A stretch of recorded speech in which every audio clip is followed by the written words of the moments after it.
दोस्तों दुनिया की बेस्ट टीम तो आपने बना दी, लेकिन दुनिया की बेस्ट टीम दुनिया के बेस्ट रिजल्ट, वर्ल्ड के बेस्ट रिजल्ट नहीं प्रोड्यूस बना रही कर पा रही हो। This real Madrid side is getting embarrassing day by day.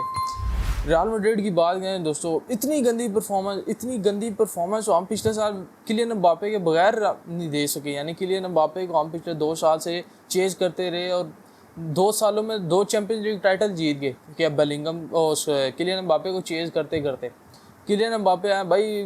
PSG से विनती है कि इसके जितने भी वो लांजे मांझे थे सारे क्लियर करो, इसे वापस लेके जाओ। हमें नहीं चाहिए ऐसा किलियन एम्बापे जो का नाम है टीम की कोई मदद नहीं कर रहा है, जिसे किलियन एम्बापे को अपने स्टैट्स पुट करने के लिए पेनल्टीज की सहारा लेना पड़ रहा है। पेनल्टीज की बिना पर जितने अपने उसने 5-6 गोल मारे हैं उसमें से 3-4 तो खाली पेनल्टीज हैं। ऐसा किलियन एम्बापे नहीं चाहिए हमें, जो गेम में कंट्रीब्यूट ना कर सकते, बल्कि वे तो किलियन एम्बापे पनौती हो गए। वही साहब है, ये पीएसजी में था तो चैंपियंस लीग नहीं जीत सक रहा था, पीएसजी वाले चैंपियंस लीग नहीं जीत सक रहे थे, और अब रियल मैड्रिड में आया तो ला लीगा में भी स्ट्रगल कर रहे हैं, चैंपियंस लीग में भी स्ट्रगल कर रहे हैं। प्लेयर टू प्लेयर बात है दोस्तों, सारे प्लेयर्स की गलती है इसमें, कार्लो एंचेलोटी सिस्टम की भी गलती है। We have to find way कि कैसे हम इस चीज़ों से निकलें कि टीम अच्छे रिजल्ट पर। ला लीगा में हम 3 पॉइंट्स पीछे आगे बार्सिलोना ने। चैंपियंस लीग की बात करें, चैंपियंस लीग में लिल जैसे ओपोनेंट से हार गया। अभी आगे अपने एसी मिलान को खेलना है, लिवरपूल को खेलना है, अवे गेम्स में खेलना है, बहुत मुश्किल हो जाएगी ये टीम। दोस्तों टोनी क्रूज की इतनी कमी महसूस कर रही है जिसकी कोई आदत नहीं है। एपिसोड 1 से मैं कह रहा हूँ कि टोनी क्रूज की कमी ये टीम मिस करेगी। एटलांटा वाली गेम में भी कहा, और जितनी गेम्स अभी तक चल रही है गेम बाय गेम में कह रहा हूँ कि टोनी क्रूज अभी इस टीम में टोनी क्रूज डाल दो तो दोस्तों ये टीम ये अटैक इतने ह्यूमिलिएट करेगा ना, इतना ह्यूमिलिएट करेगा टीमों को जिसकी कोई आदत नहीं है। टोनी क्रूज की कमी इतनी महसूस कर रही है कि लोगा मॉड्रिच पर डिपेंड करना पड़ रहा है, जिसका भी प्रॉब्लली ये लास्ट सीजन है। मुझे नहीं लगता इसके बाद एक कॉन्ट्रैक्ट एक्सटेंड करेंगे। लास्ट सीजन लुका मॉड्रिच पे डिपेंड करना पड़ रहा है। 70 मिनट 70 ऑलमोस्ट 70-80 मिनट इतनी गंदी गेम, लॉन्ग पासेज निकालने पड़ रहे हैं कि लॉन्ग पासेज पे लॉन्ग पासेज डाल रहे हैं। कोई गेम प्लेयर नहीं है, कोई एक प्लेयर के ऊपर यानी ओपोनेंट के लिल के एक प्लेयर के ऊपर 3 प्लेयर चिपक रहे हैं। अगर वो राइट साइड से अटैक कर रहे हैं तो पूरी टीम उधर चिपक रही है, लेफ्ट साइड से अटैक कर पूरी टीम उधर चिपक रही है, कुछ समझ नहीं आ गई। मेंडी की बात करें, मेंडी बैक पासेज दे रहा है, रूडीगर भी स्ट्रगल कर रहा था, रूडीगर से को पासेज ने खाद नहीं निकल रहे थे। भाई आपने 4 बॉल कैरिंग यानी चुआमेनी, कामाविंगा, बेलिंगम और फेदे वालवर्दे आपने खिला दी, चारों सेम टाइप के प्लेयर्स। कोई क्रिएटिविटी प्रोवाइड करने वाला प्लेयर नहीं। लुका मॉड्रिच को नहीं आपने खिलाया, आपने उधर से अपने आर्दा गुलर को नहीं खिलाया। दोनों जिस तरह यहाँ आप देखा कितनी क्रिएटिविटी उन्होंने प्रोवाइड की। एंड्रिक को खिला दिया, एंड्रिक लेफ्ट फुटेड है, एंड्रिक अभी यंग प्लेयर है, उससे इतना समझ नहीं आ रही। वो बस जिधर जा रहा है उसके पास बॉल चलेगी, उसने किसी को पास नहीं देना, वो बस जा ही जा रहा है। 1-2 शॉट्स उसने लिए जो कि अच्छे सेव्स कह लें कीपर को, या उसने शॉट सही नहीं लिए क्योंकि बिल्कुल कीपर के हाथों में जाने वाली बॉल थी। विनीशियस ड्रिबल कर रहा था, बॉल लूज कर रहा था। कारवाल अच्छी खासी गेम कर रहा था। कारवाल पे बहुत ज़बरदस्त, कारवाल की अगर गेम में रेट करूँगा तो 8 आउट ऑफ 10। लेकिन भाई साहब कामाविंगा की बात करें, कामाविंगा पेनल्टी कंसीड कर ली। कामाविंगा बस 100 गेम कर रहा था, 100 गेम थे। चूआमैनी भी बस अब वो अपनी गेम को कुछ टीम का समझ नहीं लग रहा है। ये टीम कुछ नहीं करेगी। मैं कहता हूँ आज अगर इस टीम का मैनचेस्टर सिटी से मैच करा दो, चेल्सी से इवन मैच करा दो, इन्होंने ऐसा वो उन्होंने पकड़ना है, मिलिएट करना है जिसकी को आदत नहीं है। लिवरपूल से भी आगे खेलना है। लिवरपूल इतनी ज़बरदस्त फॉर्म में चल रही है, प्रीमियर लीग में टॉप 1 है यानी नंबर 1 पोजीशन पे है। चैंपियंस लीग में अपने 2 के 2 गेम जीत गया, तो इन्होंने क्या खेलना है उसके साथ। ल्यूनिन की बात करें, ल्यूनिन ने अच्छे सेव्स किए और पेनल्टी कंसीड कर दी। वो बड़ी उसे वो क्या नाम है कह रहे हैं जी, गालियाँ पाड़ी जी, पेनल्टी कंसीड कर दी है। दोस्तों मैं अगर कहूँ अगर यहाँ पे कोर्तवा भी होता तो पेनल्टी कंसीड होनी थी, क्योंकि उनके प्लेयर ने इतना ज़बरदस्त और टॉप कॉर्नर ढूंढा था जिसकी बात नहीं। जितना मर्जी ग्रेट गोलकीपर होता ये पेनल्टी स्कोर ही हो जाती। बैक यहाँ बैक की कोई समझ नहीं लग रही। बैक हमारी स्ट्रगल करी जा रही है, मुसलसल डे 1 से स्ट्रगल कर रही है। अटैक थोड़ा बहुत रिदम पा रहा था, फिर इंजरीज वगैरह आ गई। बेलिंगम सबसे की प्लेयर इनका, मैं कहता हूँ बेलिंगम अगर गेम रेट की ना, जितने भी मैचेस खेले 10 आउट ऑफ 10 होनी चाहिए। जितना हार्ड वर्क बेलिंगम कर रहा है, वो आगे इंटरसेप्शन में भी मदद दे रहा है, ड्यूल्स भी जीत रहा है, आगे गेम भी बना के दे रहा है, डिफेंस भी। भाई बेलिंगम है वो खोता रेड़ा नहीं है। बेलिंगम है वो पीछे से डिफेंस में भी जाए, डिफेंड भी करे, आगे अटैक में भी मदद करे, इंटरसेप्शन भी जीते, ड्यूल्स भी जीते। रन्स भी निकाले भाई। उसकी सैलरी तो फिर किलियन एम्बापे की सैलरी की जगह उसे सारी सैलरी दे दो उसका।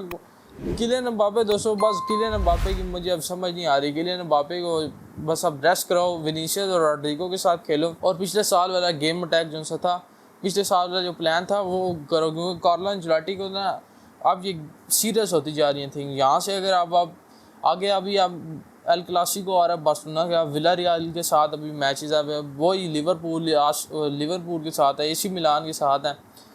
तो ये गेम टफ से टफ होती जा रही है। चैम्पियंस लीग का नया फॉर्मेट भाई साहब कुछ समझ नहीं आ रहा। चैम्पियंस लीग का नया फॉर्मेट जो है ना, अभी तक अंडरस्टैंड नहीं कर सके। रियल मैड्रिड को देखने के लिए बहुत नीचे जाना पड़ रहा है। चैम्पियंस लीग में बार्सिलोना, बायरन म्यूनिख और रियल मैड्रिड तीनों ही ऊपर नीचे हैं।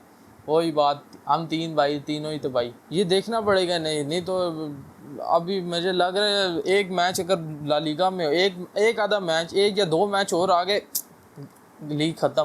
कुछ नहीं समझ लगनी कि लीग ऐसे वो ला लीगा में तो बार्सिलोना वाले पागल हुए हैं। ला लीगा में तो ऐसे वो 5-5 6-6 गोल मार रहे हैं जिसकी को आज समझ नहीं है। एटलेटिको के खिलाफ आपने हक दिया, लिल के खिलाफ हक दिया, अब और कौन सी टीमें रह गई हैं? और इससे मैं कहता हूँ स्पोर्टिंग के खिलाफ मैच करा दें हैं। ये दोस्तों चीज़ें देखनी पड़ेंगी। अभी भी क्या नाम है, थोड़ा टाइम रह गया। बहुत साहब अब यही टाइम है क्लिक करने का, टाइम बहुत थोड़ा है, यही टाइम है क्लिक करने का। नहीं तो आप लीग से तो फारिग हो ही हो, ला लीगा से तो जाते हुए नज़र आ ही रहे हो। चैम्पियंस लीग को जो आप 2 साल डिफेंडिंग चैम्पियन हो, चैम्पियंस लीग को आपको नंबर 1 यानी ये जो लीग फॉर्मेट में नंबर 1 2 यानी टॉप 3 तो करना ही चाहिए था। उसमें आपकी 16 17 पोजीशन है भाई। कार्लो एंचेलोटी को देखना पड़ेगा, क्योंकि मैं देख रहा था कि रियल मैड्रिड और मैनचेस्टर यूनाइटेड एक ही लाइन पे चल रहे हैं और मैं एक ही उनकी पोजीशन है। मैं समझता हूँ बड़ा एक्सट्रीम कमेंट है, लेकिन थोड़ा थोड़ा मैं अब इसे एग्री करना शुरू हो गया हूँ। नहीं तो कार्लो एंचेलोटी को भी मैंने बहुत से पढ़े हैं, कार्लो एंचेलोटी को भी हमें करना पड़ेगा। लेकिन नहीं, अभी बहुत टाइम है।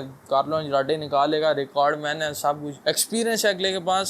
सो I think so he can pull out result for us. दूसरी तरफ मैनचेस्टर यूनाइटेड की बात करें तो मैनचेस्टर यूनाइटेड भाई साहब एरिक टेन हैग मैचेस पे मैचेस आ रहा है, लेकिन उसको सैक की कोई टेंशन नहीं है। इधर कार्लो एंचेलोटी एक मैच हार गया तो लोगों ने कहा जी इसे सैक करो, सैक। लेकिन भाई एरिक टेन हैग उसका रिव्यू ये थे, मेरे बड़े मिक्स ओपिनियन है। बड़ी अच्छी गेम की हमने, एंड में क्या आ गया, हैरी मैग्वायर का वो हेडर ना होता तो भाई साहब ये तो दसी बात है। मैनचेस्टर यूनाइटेड की बात करें, Bruno Fernandes back to back red cards. Premier League का तो वो जो रेड कार्ड था डायरेक्ट रेड, वो तो सीरीज कहूँ तो वो अनफॉर्चुनेट था, लेकिन कल वाला रेड कार्ड भी अनफॉर्चुनेट था। इतना कोई वो टैकल था नहीं, लेकिन अब उसने हेड फुट ले के चला गया था उसका, तो वो अब बनता तो था येलो। एक तो पहले ही वो येलो भी था, ऊपर से एक और येलो लेके रेड हो गया। लेकिन मैनचेस्टर यूनाइटेड की बात करें दोस्तों, अच्छी खासी गेम परफॉर्म की। एरिक टेन हैग की बात करें, मार्कस रैशफोर्ड से शुरू करते हैं। मार्कस रैशफोर्ड इतनी अच्छी गेम कर रहा था, उसे सब्स्टिट्यूट कर दिया। जिस दिन मार्कस रैशफोर्ड ऐसी लीड करता है जिसे समझ नहीं लग रही होती, बॉल पे हैवी टच ले रहा होता है, ट्रिपल थ्रू कुछ भी नहीं कर रहा होता, उस दिन उसकी चेक करो मार्कस रैशफोर्ड को पूरा 90 मिनट प्लस एडेड टाइम खिलाता है। आज मार्कस रैशफोर्ड इतनी अच्छी गेम कर रहा था, उसे खिलाया नहीं। मुझे समझ नहीं आ रही है ज़िरक्ज़ी को क्यों नहीं स्टार्ट दे रहा, गर्नाचो को क्यों नहीं स्टार्ट दे रहा है। एरिक टेन हैग इतना हारी जा रहा है, और वही बात है उसे सैक की कोई टेंशन नहीं है। अभी पिछले 10 साल की तरह इसे जब भी इसे आप सैक करने का सोचेंगे, साथ ही ऐसे मैचेस ऐसे रिजल्ट निकालने शुरू हो जाएगा जिसकी कोई आदत नहीं है। डियोगो कोस्टा की बात है दोस्तों, अनफॉर्चुनेट रेड एफसी पोर्टो की तरफ से डियोगो कोस्टा ने यार अच्छी खासे वो बस बचा लिए थे।